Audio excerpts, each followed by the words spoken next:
Hey everybody, I'm Andy. I'm Sean. And this is a very special episode of Commander's Brew. A Deck Reno on Ghave, Guru of Spores.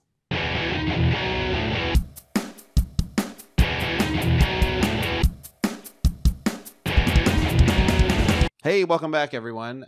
This is a very special episode of Commander's Brew. Yeah, it's the one where one of us learns an important lesson about life. Yes, it's a very special episode. A very special episode. It's the sad episode of the sitcom. No, this is not where we get to pay back one of our patrons, one of our lucky winners, who won a Deck Reno. Yeah.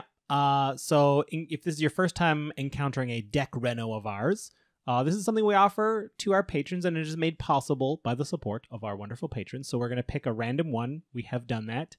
This is Justice's deck. He was the patron we selected last time, and he sent us a deck list. It's a Ghave Guru of Spores list, and we're going to give it a little Reno. We're going to do the Deck Reno on it, give it the Commander's Brew treatment. Yeah, I'm excited to do it. Justice gave us a really cool deck here, and actually a pretty tight deck. It's pretty tight already. He says he limits himself to $100 a month, all MTG activities. Yes. Which is like, that's still kind of a lot, right? Like that's still that's a reasonable amount, I'd say. Yeah, if that's a decent enough budget that you can do some good things with. Yeah, Lord knows I've gone over that budget certain months, and I've been coming very much under it in others. So whenever Commander product comes out, yeah, exactly. Look out. So yeah, this is a deck that is not a budget deck. It is a tight, seems like pretty competitive Commander deck, and so it was fun to take a look at it and try and put try and even tweak it a bit more, so it was a little bit more efficient, but also put our own kind of little spin on it, which I think we did. So as always, we're going to highlight some cards that we think are good in the deck. We're going to give you a list of cards that you can add. We're going to mention some things that we think are cuttable. Yep. That being said, you can make an argument for every card here to stay in the deck. Yeah. So these are not easy cuts. So we're going to give you a handful that you could add and a handful that you could remove. And then, dealer's choice. Dealer's choice. Yeah. Quick little bit of a background here. Sean has a Ghave Guru of Spores deck. And it's very good. It's more of a you said you have all the the +1/+1 counter lords. Yes, all from the cons and the stuff. Outlast lords. Yeah, those are cool. That's a really fun way to come about this deck. Yeah. I have a Carrion deck, which is kind of similar. Obviously doesn't deal with tokens and counters as much, but it's a very Absam style of deck with a lot of sacrificing, which is what Justice's deck here does. Yeah, it's really leaning towards the sack tokens and kind of stacks mentality. Keep everyone else off creatures. Yeah, so Justice is kind of indicated that his title for the deck is "You Get No Creatures." It's a mean deck. Yeah, so it's relying on different enchantments that whenever I sack a creature, you all also have to sack a creature. Your Grave Pacts, your Dictates of Erebos, your Martyr's Bonds. Yeah. So we're gonna take advantage of sacrificing. So let's get into it. Let's talk about some of the things that we did. Certainly. Yeah. Okay. First off, looking at this deck again, we said very, very tight, but I thought there was one really glaring omission. Yes. And that was Bloodspore Thrinax. Yeah. In a deck where you want +1/+1 counters and you want to sacrifice things, and you want things to have +1/+1 counters on them, it doesn't get much better than Bloodspore Thrinax. We didn't read Ghave yet. Oh, we didn't. We should read Ghave. You're right. We should read Ghave. So here's the commander. This is the guy that makes it all happen. Ghave Guru of Spores. 2 Absam. So 2 black, green, white. Legendary Fungus Shaman. Ghave Guru of Spores enters the battlefield with 5 +1/+1 counters on it. It's a 0/0 natively, so this will start as a 5/5. 1. Remove a +1/+1 counter from a creature, not just Ghave, any creature. Create a +1/1 green sapperling creature. So you can pay 1 and a token to make a sapperling, or you can pay 1 and sacrifice a creature, put a +1/+1 on target creature. So with mana, Ghave gets to really juggle around +1/+1 counters. Yeah. Yeah, and he is a sack outlet himself, which is very powerful. Mhm. Obviously in a deck like this, but just in general, having your commander be a sack outlet is really great. Blood Spore Thrinax, though. Okay, so Bloodsport Thrinax. This was the one glaring omission I thought of when I looked at this deck. It's he's 2 and 2 green for a 2/2 with Devour 1, and he says each other creature you control enters the battlefield with an additional X +1/+1 counters on it, where X is the number of +1/+1 counters on Bloodsport Thrinax. So not only is Bloodsport Thrinax himself a sack outlet, when you cast him, he'll make all the he'll make all the tokens you make with Ghave even bigger and have more +1/+1 counters on them, which makes Ghave able to make more of them, and it's just an endless cycle of killing and destroying and creating. Great. Yeah, which is all Absam. Pure Absam. Pure Absam. Life, death, natural abilities. That's green, black, white all the way. My first impulse ad when I read the deck was Forgotten Ancient. 3 and a green, elemental, 0/3. Whenever a player casts a spell, you or an opponent, you may put a +1/+1 counter on Forgotten Ancient. I've seen this guy in play. He usually gets one lap around the board, and he comes. By the time your turn comes around, he's probably got 6 counters on him. This guy gets big quick. Yeah. Not only that, at the beginning of your upkeep, you may move any number of +1/+1 counters from Forgotten Ancient onto other creatures. Put it on Bloodsport Thrinax. Yeah, put them Juice all them on. up. Yeah, put them all on Bloodsport Thrinax. Put them all on Ghave. Put them all in Ghave Put and just one attack. On each of your tokens, if for as many +1/+1 counters you have. Yeah, this guy really good. Yeah. Yeah, very, very good card. And if you just leave him alone and don't do anything, he just becomes a monster threat that must eventually be dealt with. Yeah, absolutely. In Justice's deck here, he has a few planeswalkers, and it seemed to us that I love planeswalkers. I love planeswalkers in a token +1/+1 counter deck also. So there's 2 that we thought of that would be great here, and one of them is a Johnny Goldmane, 2 white for a 4 loyalty planeswalker. +1, you +1 them, you gain 2 life. You -1, you put a +1/+1 counter on each creature you control. Those creatures gain vigilance until end of turn. This is the reason why he's in there. This is the real reason. We want to put +1/+1 counters on everything. And -6, you create a white avatar creature token. It has this creature's power and toughness are each equal to your life total.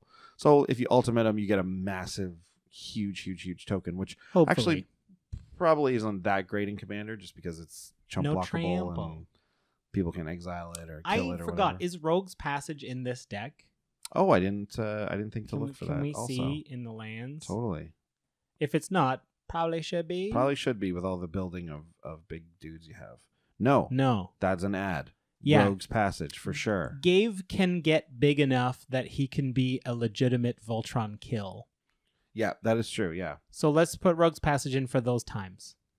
Rogue's Passage is very, very good because it'll sit there for most of the game. People will forget that you have it, Yep. and then all of a sudden your commander is big enough to get a 1-hit kill, and they're like, "Wait, how is he unblockable again?"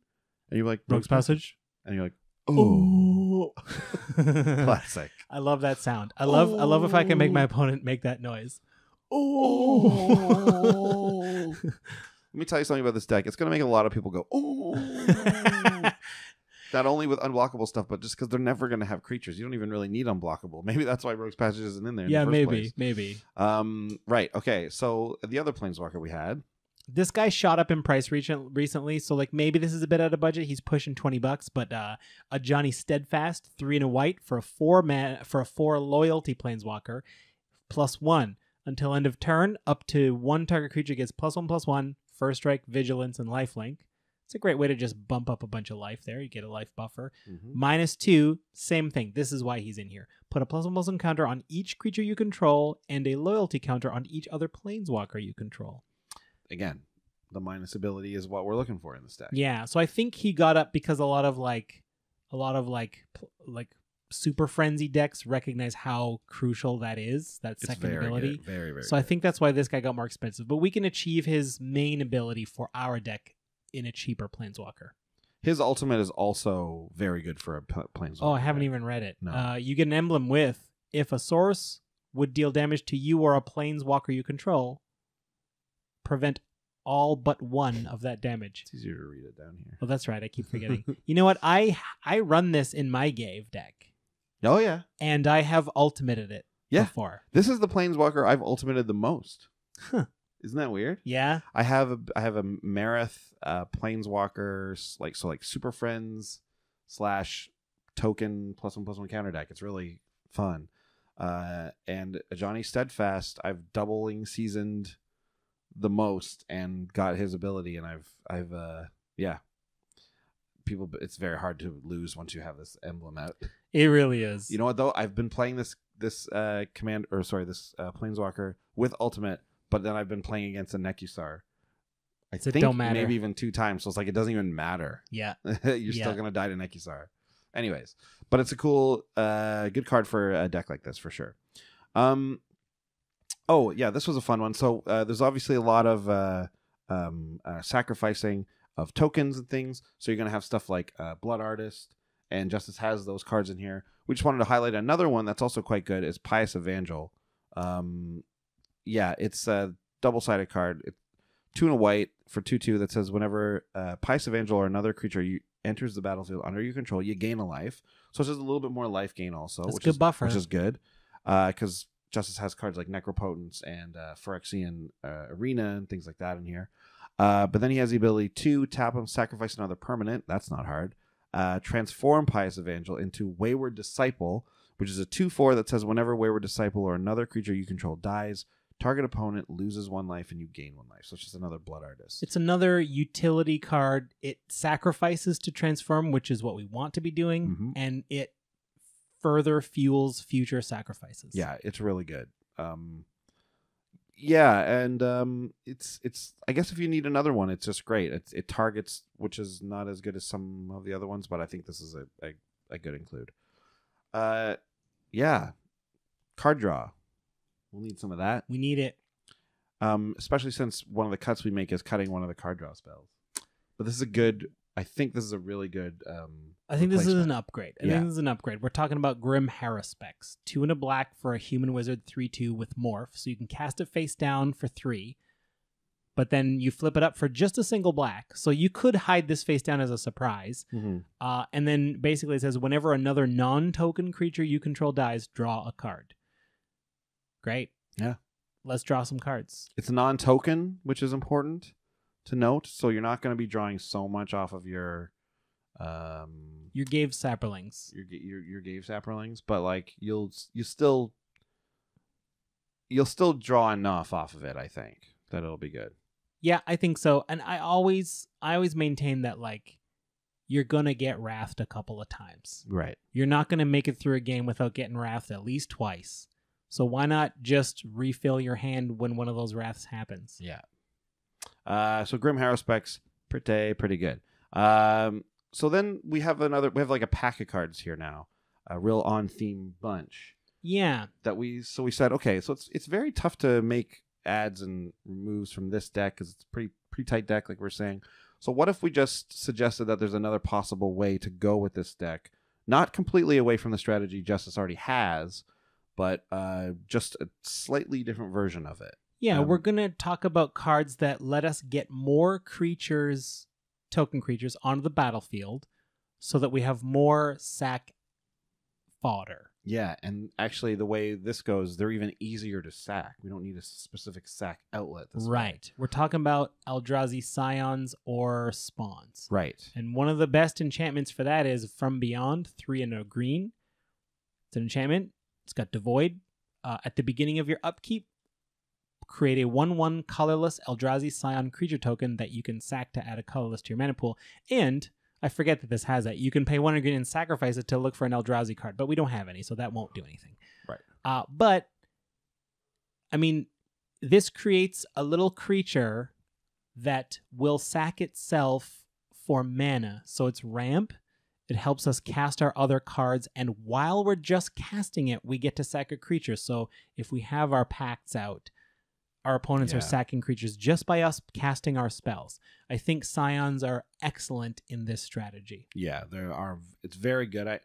Justice also has Marin of Clan Neltoth. Oh my gosh, yeah. And Marin with the Eldrazi Scions and Spawns is very difficult. It's very, very easy to get Marin up to 6, 7 experience tokens or counters really quickly. And you get to sack a Scion or a Spawn for no reason. Yeah, exactly. Like if you just need a quick sack, and you have no other outlets, you can just say like, well, I'm just going to turn into a mana and not spend it. Yeah, that's also valid. Exactly. So some other ones that are good. Sifter of Skulls is 3 and a black for a 4/3. With the Void, it says whenever another non-token creature you control dies, create a 1/1 colorless Eldrazi Scion. So this is for, with your Grim Harrow specs, if you kill a creature that's a non-token creature, you'll just get another guy to replace it, which is, you can also sack that. It just keeps the ball rolling. We also have Growth Spasm. Yeah, ramp is very important. We'll highlight some cuts later, but let's try to focus all of our ramp to be tied into creatures. This is 2 and a green, sorcery. Search your library for a basic land card, put it onto the battlefield tapped. This is very common. A lot of spells do that. But you also get a 0/1 colorless Eldrazi Spawn. So, I'm going to give you a spoiler. We're going to cut Kodama's Reach. That's controversial. That's a very good commander card. But it doesn't do anything but ramp us. This gets us the equivalent amount of mana, 2 extra mana, although one of them gets sacked. So it's kind of worse in the long run. But it gets us a creature to sack, and I think that is more important in this deck. Yeah, it is for sure. Also, if we're going to have From Beyond, you might as well think about getting Awakening Zone, which is its sort of older but smaller brother. And more expensive brother. Yeah, 2 and a green for an enchantment that says at the beginning of your upkeep, you may create a 0/1 colorless Eldrazi Spawn creature token. Same deal. Same deal. Cheaper to cast, obviously. You don't get that Eldrazi text at the end, which we're not even using anyway, so it's just as good. This is a better card. If it's in your budget, pick this one over From Beyond. Yeah. This one was a good one. Pawn of Ulamog, it's the same as Sifter of Skulls, but for Eldrazi spawns. So when a non-token creature dies off of this guy, you get a 0/1 Eldrazi spawn. And if you have him and Sifter of Skulls together, you're getting 2 Eldrazi little sackable dudes off of 1 non-token sacrifice. So you're sacking something, getting 2 things back, and keeping that ball rolling. Pretty great. Yeah, these are just killer in Marin decks, because in Marin decks you want to be sacking non-token things as well as tokens. Yeah. So anyways, I just think like these work really well with Marin. Yeah. So and that's also ramp too, right? Like let's not forget. Like Ghave is a mana hungry commander, and he uses that 1 colorless mana really well, right? Yeah. So these, again, this is another reason why these guys come into play. Just to clarify though, you can't sack a Scion for the mana and as the sack creature to add a +1/+1 counter. You can only sacrifice to any one of the thing. abilities. Right. Right. Finally, to round this out, we've got Spawning Bed, which is just whenever you can get something like this on a land, I think it's pretty valuable. So Spawning Bed taps for colorless, but it also says pay 6 and tap it, and you can create 3 Eldrazi Scions. So 3 just is good. In a punch, it's great. In a pinch, it's decent.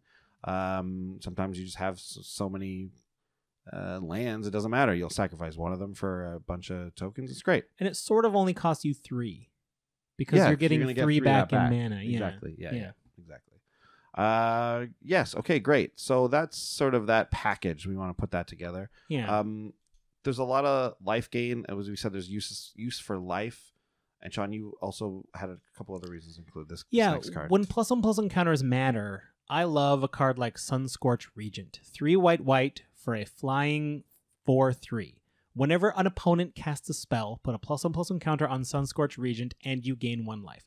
That life gain is nothing to shake a stick at, but it gets a +1/+1 counter whenever an opponent casts a spell. This card is very nondescript when you first cast it, but after a lap, it comes around and it's like, this thing is like swinging for 8 in the air. If you've got a Forgotten Ancient, you can dump all the counters you've also gained onto this and then attack for like 15 or more in the air.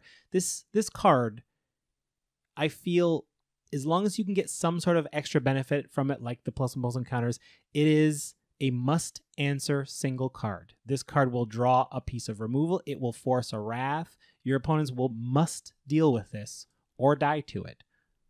Yeah, Scorch Reagent is one of the more underrated cards, I think, in Commander. Because it's not flashy. Especially if it synergizes somehow, whether it's with dragons, with life gain or with +1/+1 counters or with any other combination of those.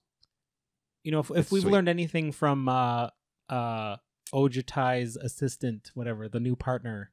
Ishai, right? That gets big very fast. It does. It really does. It gets big very fast, and the fact that it's on a flyer is nothing to shake a stick at. Yeah. Next, we have Mana Gorger Hydra, which is just kind of a similar version of that, and with Forgotten Ancient kind of as well. It's 2 and a green for a 1/1 with trample, and whenever a player casts a spell, you put a +1/+1 counter on it. These things, again, are kind of underrated, but one lap around the table, all of a sudden you've got a 5/5 or a 6/6 trampler, and then people are like, "Oh, you paid 3 mana for that, and you did it at the end of your turn, or you did it like in addition to some other good spell." So like, and then another trip around the table. Now it's a 10/10. It's like, and it's got trample. It's got trample. These things definitely add up. There's a red card. That vampire? No. It's the same ability as Mana Gorger Hydra, but it's I think it's not a vampire. Shapeshifter. No, it's not. Well, I mean, technically it is a vampire.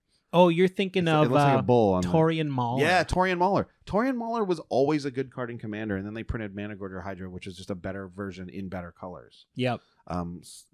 Trust me, this card is very good. It doesn't. It's not, again, it's not flashy. Yeah. Like Scorch Reagent is even much flashier than this card. These aren't like auto includes in a Ghave deck. Just so we're saying, these are just like, if you want to, if someone somehow is hosing your strategy, these are like backup plans a little bit. But this is something that we noticed also. This one took a while of looking at the deck before we noticed. You need more sack outlets. We think you need more sack outlets. Now, obviously, you're covered because Ghave is your commander, and it is a sack outlet, and it's the best sack outlet in your deck because it has all the abilities on it. But there are going to be games when people just take care of Ghave, and they know to keep that cost up, and you're just going to not be able to cast it.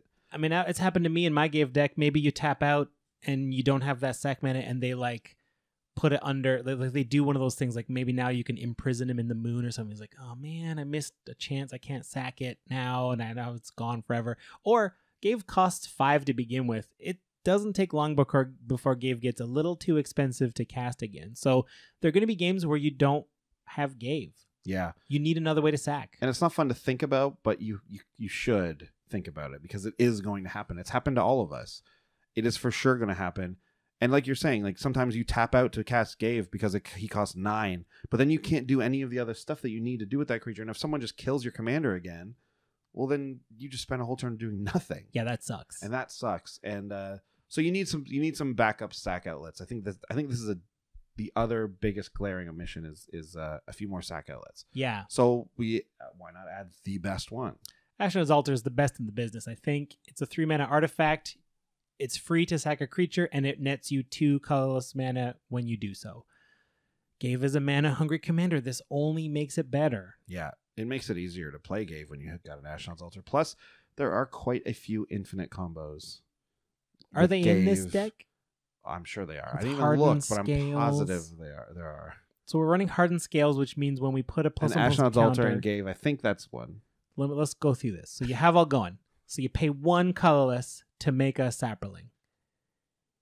You sack it to Ashnod's Altar. Now you have 2 colorless.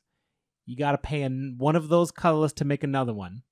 One of those colorless to put 2 counters back on Ghave. And we took 2 off. So Ghave is back to square 1, and we have 0 mana, and we are back to square 1.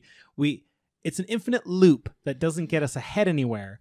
But if we have anything that benefits from sacking, like a Blood Artist or like a Butcher of Maliki or one of our pacts, we can do it infinite times and stay at 0, but get those effects infinite times. So we can win the game if we have a Blood Artist.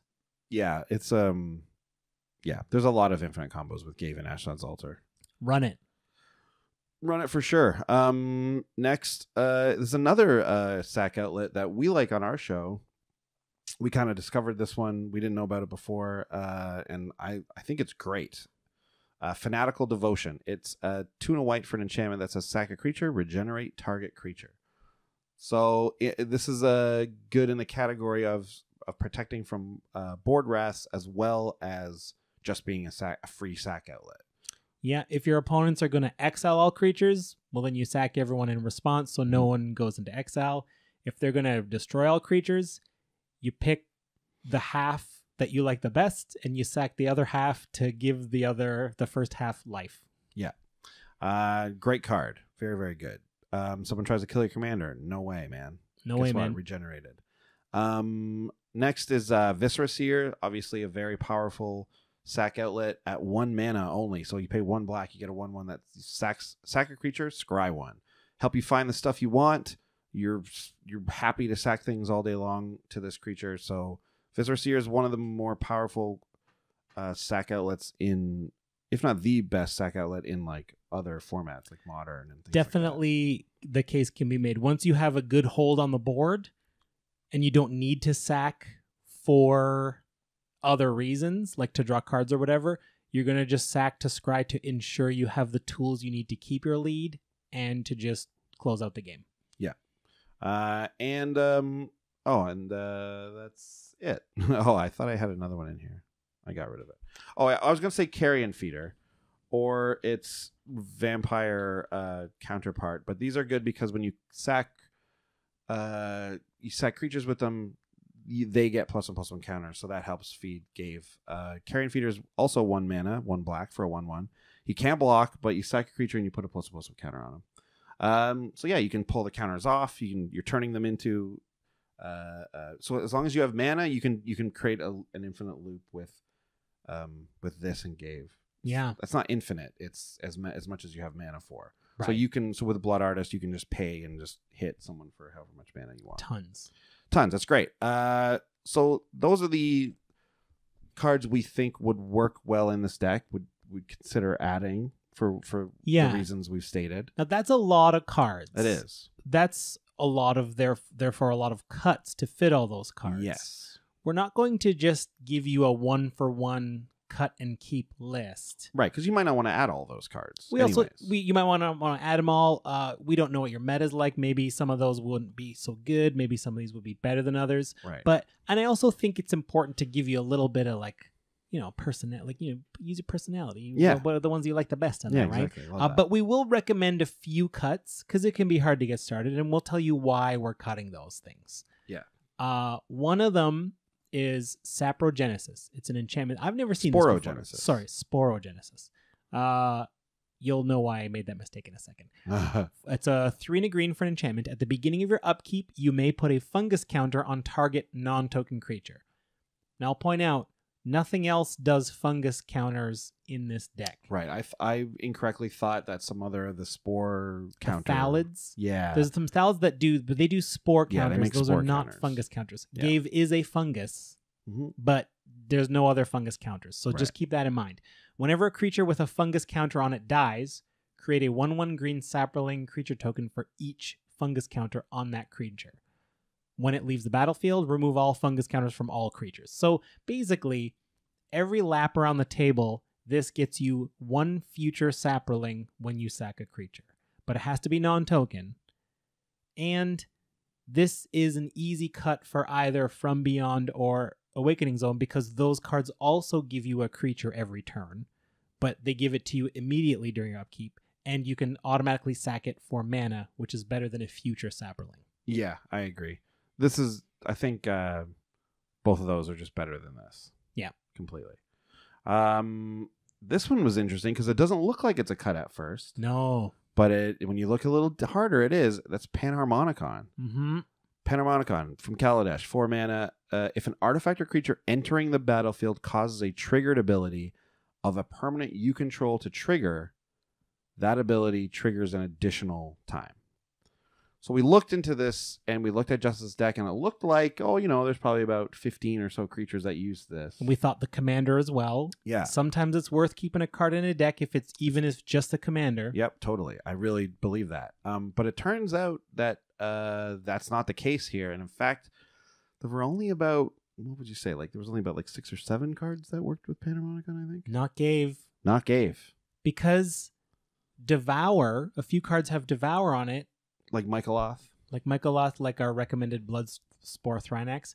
Devour doesn't work with Panharmonicon because it enters the battlefield with that many counters. It's not a trigger. Yeah, it's not a trigger. It's like a replacement or something. Something like that. It doesn't work with Ghave because he enters with the things. It's not like he enters and then the things get put on him. He enters with them on. Yeah. So it's a weird little rules thing, and Panharmonicon doesn't interact with that. Yeah, it doesn't interact with a lot of things that you would assume it did. Yeah, and like...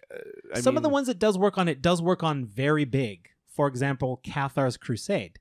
It goes bananas with Cathar's Crusade. Oh, absolutely, yeah. But there's not, like, it doesn't go bananas with enough things. And you've got a lot of things that when they sack, they do something. Well, that doesn't interact with Panharmonicon. That's the either. reverse. If they made a reverse Panharmonicon yeah, that worked whenever a creature left the battlefield, its triggers are doubled. Oh, baby. And it's the same thing, I think, even with something like Corpse Jack Menace. I don't even think it works with that. This is if one or more would be placed on a creature, twice that many gets put on instead. Well, that doesn't double it up because that's a replacement. But I think that's a triggered ability. It's not a triggered, it's a replacement because it says if, and that's how you identify a replacement. What are the key the if triggered... it's if and whenever is triggered. At whenever? Maybe. Is those the trigger words? Oh, I forget. If and instead are big words for the replacement effects. Yeah. Anyways, Panharmonicon actually interacts with a surprisingly low number of things in your deck. So actually, we think it's probably worth pulling out. Maybe you already figured that out. We had to do some digging. We had to look that up. We weren't sure. Okay, this one's a good card. Seasons Past. Seasons Past is an excellent card. We all know this. 4 green, 6 mana sorcery. Return any number of cards with different converted mana costs from your graveyard to your hand. Then you put this on the bottom of its owner's library. It's just an excellent card. But here's where, like, again, you could make the argument this should stay. This is a fine card. Could go on any green deck. But although we are doing a lot of sacrificing, primarily we'll be sacrificing tokens voluntarily. Those are not ones to pull back. And it's just not focused on the strategy, right? Yeah. Let's not worry about getting things back. Let's just keep moving forward. Yeah. Let's not look towards Seasons Past. Let's look towards seasons future. Yeah, I agree with that. We mentioned this one already, Kadama's Reach, but this is in favor of Growth Spasm. Because it's creature based, yeah. Yeah, so that's a possible cut there. Also, we looked at the planeswalkers we mentioned, and it seems like Sorin Grim Nemesis isn't doing a lot for this strategy, right? So Sorin Grim Nemesis is 4 white-black, so it's a big one, 6 mana, and also just anytime you include a planeswalker in an EDH deck, like it really has to be a pretty big effect, and it has to synergize pretty well, because they get taken out so quickly and they get hated out very, very easily, right? And if you're putting them in for an ultimate, well, I just would recommend you don't do that. But anyway, so Sorin Grim Nemesis is +1, is reveal the top card of your library and put that card in your hand. Each opponent loses life equal to its converted mana cost, which is a good ability. I think that's the reason he made the cut in the first place. He made the cut? He made it in. Yeah, he made it in, yeah. Because it acts like Blood Artist a little bit, like everybody losing life. That is what this deck wants to do, but it's not reliable enough. And it's draw. It's +1 draw card. And sure. Something cool. Which is good. Don't get me wrong. Again. -X, Sorin Grim Nemesis deals X damage to target creature or planeswalker, and you gain X life. -9, create a number of 1/1 black vampire knight creature tokens with lifelink equal to the highest life total among all players. That's a nutty ultimate, right? Crazy ultimate. Like, that's a great ultimate, but I honestly think in Commander, you must assume you will never get to the ultimate because people will use many things in their power to ensure that you do not get your Planeswalker to its ultimate. Yeah, exactly. I just wanted to look here, and I don't see Doubling Season in this deck. There's no Doubling Season. There is a Parallel Lives. Parallel Lives, yeah. Yeah. So, I mean, obviously Doubling Season is a card that goes bonkers in this deck. Right? Makes but double tokens, double counters. It's crazy good. I mean, if you got the scratch for it. If you got the scratch for it, get it. It's great. But we're not going to be playing Doubling Season and then Sorin Grim Nemesis and then ultimating, right? Yeah, that doesn't happen. It's not going to happen. So I don't know if this is... So recommend a cut. Yeah, and I feel like I want to reiterate, you could make the argument to keep all of these. And I know how it is, right? Like, if you own all these cards, it's cool, man. You use them because when else are you going to use them? When else are you going to use them? We're just giving you some advice. So maybe you be like, you know what, guys? appreciate the advice. I'm keeping Sauron in. Yeah. Cool, man. That's fine. That's cool, great. man. Because it is a fun card, and it's a good card. Yeah. Same thing with Ajani, Mentor of Heroes. Yeah, he's not necessarily tightly on theme, right? 3 green, white for a 4 loyalty planeswalker, +1. Distribute 3 +1 encounters among 1, 2, or 3 target creatures you control. That's not much. Our other Ajanis do way more +1 encounters, most likely. Yeah. Second is also a +1. Look at the top 4 cards of your library. You may reveal an aura, creature, or planeswalker. Put it in your hand. Rest on the bottom. Good. That's like a draw. But then -8, you gain 100 life. It's cool, man. It's one of the funniest ultimates. That's a funny ultimate, but I don't know if that's going to like. I mean, it doesn't actually change the board. Yeah. Like 1,000,000 vampires with lifelink changes the board big time. Yeah. But 100 life is like, well, if you're still losing, you've bought yourself a couple turns. If you're playing against a Voltron deck, it doesn't even matter anyways. Yeah, right? You can gain as much life as you want. I feel like he's a cut. Yeah, I think this one is a real cut, even if you have it, because distributing putting +1 counters out is great, but it's only 3. Like you said, the other Johnnies are just better, and they're cheaper. Like if you really wanted, I only brainstormed this right now. If he's there because you know in your meta you always get to +1 him a few times, 3. That's fine. Yeah, that's pretty good. Yeah, I don't know. I mean, yeah, again, this is why it's so hard to just say this is out, this is in, because like maybe in your meta this guy doesn't get enough hate. Maybe he's a planeswalker where people just don't. I mean, I'm saying to cut him right now, but I have him in my Marath deck, which is kind of similar to this, except without the sack theme. Like my thing is it's a commander that wants +1/+1 counters on him, plus tokens that want +1/+1 counters on them, and I have this guy in there. I also have him in there because I have a pretty heavy planeswalker theme. Which maybe if you go a little heavier on the planeswalker theme, then this guy's fun. This guy makes more sense. There is a theoretical tipping point, yes. Right? There's a theoretical, like we always say, like if you include a planeswalker, he's going to get hated into oblivion. Pretty right? much, yeah. But what if you've got like 2 or 3? Yeah, exactly. Because then people have to figure out like, well, I can't get all of them. And you're gonna like with a token deck, you can protect things pretty well. Yeah. You know, you can chump block a lot. Yeah, like and in this deck also, don't forget, we got a lot of ways to like Grave Pact our opponent's creatures into oblivion. So maybe these planeswalkers get to live a little longer than we think. Either way, these are suggestions. This one's a controversial cut, I think, but I think actually it might make a lot of sense. And it's Corpse Jack Menace. 2 black, green for a 4/4 that says if 1 or more +1/+1 counters will be placed on a creature you control, twice that many are put on it instead. I just talked about it earlier.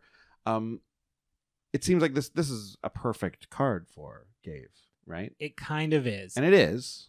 And I would include it in most Ghave decks, I think, almost. But there's something about this deck where it's like, do we really care about the extra +1/+1 counter? Do I care about this if there's 2? Although I guess with this guy, he does double up Ghave. I just thought of that. Yeah, Ghave enters doubled. He enters as a 10/10. That's something. Which is something. And like every time you're like if you're also putting Scorch Reagent and Mana Gorger Hydra, they are getting 2 per turn per spell cast, right? It's so hard. Here's our logic for cutting it was that we tried to focus the deck more going wide. Yeah. Right? More tokens, less interested in getting a couple of Gigantors, just lots of little wide guys that we're going to give counters to across the board. Yeah. In that, Corpse Jack helps. This still helps that. It does help it, but it more helps making Gigantors. Yes. Which is where we focus. Listen, man. I want to make 10 Gigantors, not just 2. If you want to put in 15 cards, you got to cut 15 cards. Exactly. So you're going to have to cut a couple good ones, right? Yeah. So this one is definitely a little more on the fence now that I'm thinking about it, actually. Okay. But I still think it's possible. This one, Anaphens are the foremost.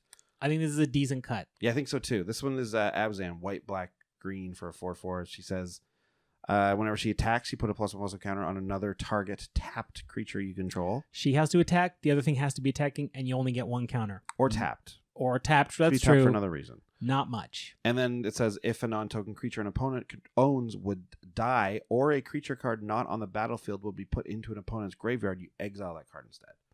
That's probably the better ability. Yes. for her, actually. The reason to run Anafenza is to shut off other graveyard decks.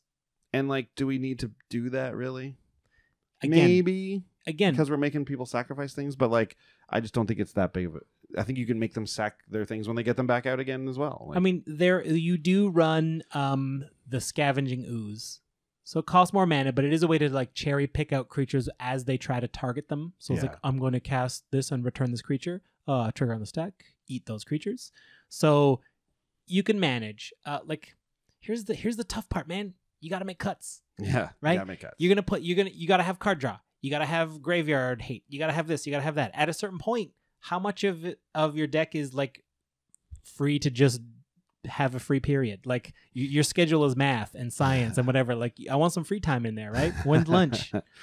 Yeah. That being said, you could keep Anafenza and it's still a fine card, right? You could say that for all the cards. Exactly. We can say that for all of them. Next we have is Burgeoning. Burgeoning is an interesting card because it's very good in Commander, but at some point it gets to the point where like, oh, unless I'm drawing a ton of cards, this isn't giving me that much of an advantage anymore. But I guess you want it in for that initial advantage. If you get Burgeoning in your opening hand, it's like Sol Ring. Yeah. It's a definite advantage. Yeah, it's crazy. Is that worth a whole card slot? Because if you get it late in the game, you have to be drawing a few cards a turn for it to really... But like I don't mind getting Sol Ring late because I can usually be like, well, okay, next time my commander dies, there's another... Yeah. There's the tax. I mean, Burgeoning's... But Burgeoning doesn't get really you any extra mana because even if you're only drawing one land per turn, Burgeoning is literally dead. It's 1 green mana for an enchantment that says whenever an opponent plays a land, you may put a land card from your hand onto the battlefield, by the way. Right. So if everyone's re-loop filling up their hands again, and in your meta, maybe that happens constantly. And if you got a lot of card draw, this card is crazy. But we don't. Well, we have some. We have some, but it's slow. But it's not like but it doesn't come in the variety of like draw 10 at once. Right. We're gonna draw one here or there from Grim Haruspex. We're gonna draw 1 or 2 from Mentor of the Meek. Yeah, and especially if we cut this card, Psychotrope Thallid. Yeah, we're thinking of cutting it. 2 and a green, creature fungus. At the beginning of your upkeep, put a spore counter on it. Remove 3 spore counters to create a 1/1 sapperling. So that's gonna happen almost never.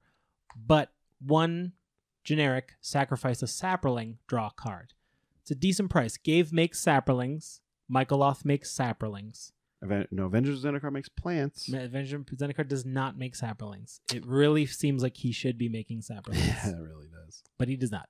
So there aren't... I mean, Ghave, obviously, you always have access to him. But it just seems a little too narrow, and I think we can get other ways to draw cards. I think this is a cut. Looking back on it now, I gotta be honest, I think this card is better than Grim Haruspex in this deck. You think? Yeah. Because more tokens will be down and on? This one, because we thought about cutting this because it's only if you sacrifice a very specific type of token. But Grim Haruspex doesn't even let you draw cards if you're sacking tokens, and I think this deck is sacking a lot of tokens. Like, I know it is. Yep. So I think it's kind of better to sack the one specific kind of token that your commander makes because it's your commander. Sure. I think. I think that's... So don't cut anything, don't add anything. No, but just these two. I think we can leave in Psychotrope Thallid and not put in Haruspex. Or do what we say and cut this card. I don't know. Figure out a way to add both. It's very difficult. Figure out a way to add both. Maybe. But that's it. I mean, but that's the only one where I'm like, oh, maybe we should keep that in. Yeah. Ugh. It's tough, man. It's tough to make cuts, right? And maybe you only wanted to tweak this deck by 3 or 4 cards, in which case, hopefully, we've given you a few ideas. So you're probably not going to make this. This is a pretty big changes if you. This deck seems fun. So if you want the deck to feel different, here's what I propose. You can always find more cards that add redundancy of a certain type of thing. Like we found Pious Evangel, which is a redundancy on Blood Artist. It's another card that does that. You have 4 cards like Dictate of Erebos, Grave Pact, etc. Those are redundancies. They all do the same kind of thing. If you have a deck and you want it to feel a bit different, all you got to do is take a couple pieces of redundancy in one strategy and trade them in for redundancy on a different strategy. We have great representation on all kinds of things, on plus and counters, on sacrificing, on draining, on this, on that. So all we're really doing is adjusting the knobs. We're saying maybe tune this strategy down a little bit and tune this one up a little bit. Yeah. So if you want it to feel different, you can be like, you know what I'm going to do before Commander Night? I'm going to tweak it so that it's all about +1/+1 counters on Gigantors, in which case Scorch Reagent, Corpse Jack Menace, those guys are in there, and you're just going to trample over and demolish your opponents. Then maybe next week you're going to switch back to the sack version, so like they never know what's coming. They always know Ghave does something, but you can tweak it around from week to week as you play in your meta so that they can't see it coming. That's kind of a fun idea. I think so. But that's it. Yeah, that's the Deck Reno. Yeah, that's the Deck Reno. Justice, thank you very much for being a patron and for sending us this cool deck. This one will be up on tappedout.net/user/Commanders Brew. We will put the list of cards we think we will add and the list that we think we would cut. Yeah, and you can check it out there. And again, thanks to you for being a patron, and thanks to all of our patrons for their generosity, because we wouldn't be able to make this show and episodes like this without them. So thanks a lot. Oh, look, and we've got a little goblin back there. Oh, which goblin is this? What's this? Is Dave? Name? Jerry the goblin. Cherry the goblin. Oh my god. Oh. Well, this is patron only stuff here. Great. All right. Thanks, everybody. We'll see you guys later. Bye. If you want to contact us, you can do so on Twitter @CommandersBrew. Individually, we are @AndyHullbone. and I'm @Sean Tabaris. Or send us a Gmail, commandersbrew@gmail.com. Also, you can check out all of our decks on tappedout.net/users/CommandersBrew. And you can go to patreon.com if you'd like to donate and help support the show. And if you want to check all this out in one place, go to commandersbrew.com for all this info.